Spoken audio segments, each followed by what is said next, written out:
I want us to have a simple 5 minutes discussion of this image, Jesus Christ, and its impact in your life as an African man.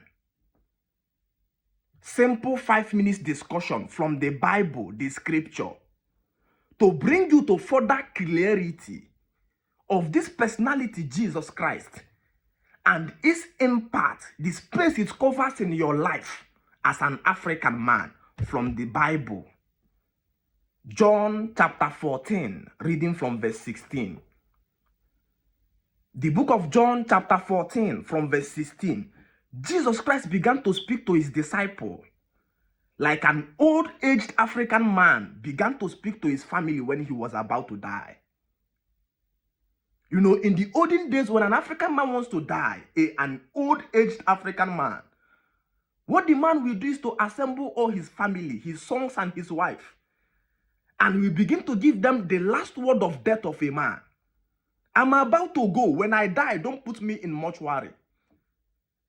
I'm about to go. When I die, look at how you will share my family land.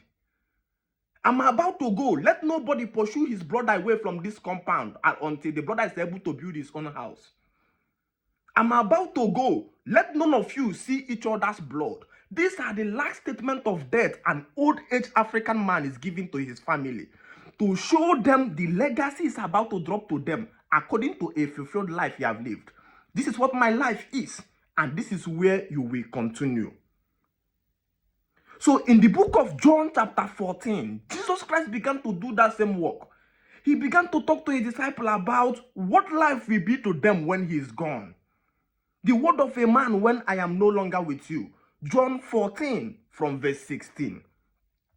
And Jesus Christ began to speak. He says, and I will pray the Father, and he will give you another comforter, that he may abide with you forever. This was the word of a man who is telling his disciples what will happen when I leave. He says, when I go, I will pray the Father. I will beg he who sent me. He says, and he will send you another. Underline the word another.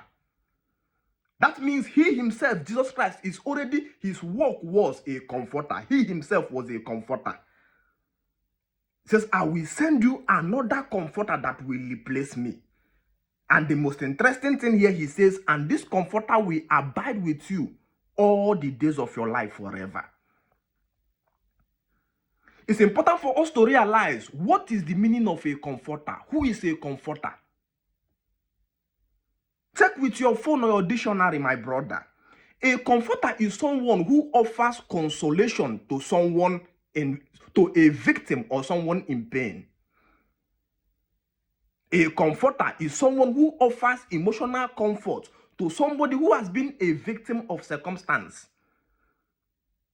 So when Jesus Christ is about to leave, he's telling his disciples, when I leave, I will tell my Father to bring you another comforter. Then you begin to ask yourself, why is what Jesus Christ is going to bring for his people is a comforter? That alone is already showing you a sign that the people is about to leave are victims of life. It is because you have not understand the ideological sense of who Jesus Christ is. It's not a spirit. It's not anybody who existed. It's an ideology. Jesus Christ is the son of the government of the day that came to nation, African earth. Earth is Africa. To inflict dangerous injuries on people, destroy their culture, and raid away their gold and their resources, putting them in perpetual victimized poverty. And while he's doing the work among them, he's comforting them. He's giving them consolation to find joy in that circumstance. So Christianity is a book of making the slave to be happy while being enslaved.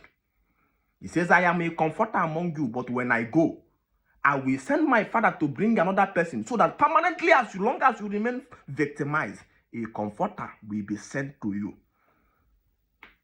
Imagine a man who moves and says he's going to Aso Rock. And Tinubu asks him, what are you coming here to do? He says, I came here to become a comforter. That man will be shunned. Who are you coming here to comfort? You cannot comfort a man who is not a victim of life. But because the assignment or the goal was to create people who will permanently remain victims of life, he says what we need is a comforter. He says when a woman loses her child, that's when that woman starts needing a comforter. When a woman lost her husband, that's when she needs a comforter. When a man loses his job, that's when the man needs comforter. So the ideology of Jesus Christ, I know you are permanently victimized in life. After I finish doing the work of comforting you, I will send pastors to continue from where I stop. The pastors will continue being the comforter. So in all aspects of life that we have today among us as Africans, all we have is people who are comforting us in the circumstances we find ourselves. I know they taught you wrong code about marriage and forced you into monogamy and love. The pastor wedded you and they were wife. When your wife gripped you and want to kill you, the pastor already have a marriage counselor. The marriage counselor will be telling you to calm down. Comforter, I will send you another comforter. I know you complain of bad road, bad government. The pastor should tell you to calm down, that God is there with you. That when others say there is a casting down, you shall say there is a lifting. I know you complain of security. The pastor is the comforter. I will send you another comforter. Register in my WhatsApp school. I contextually understand this Jesus Christ. No long talk.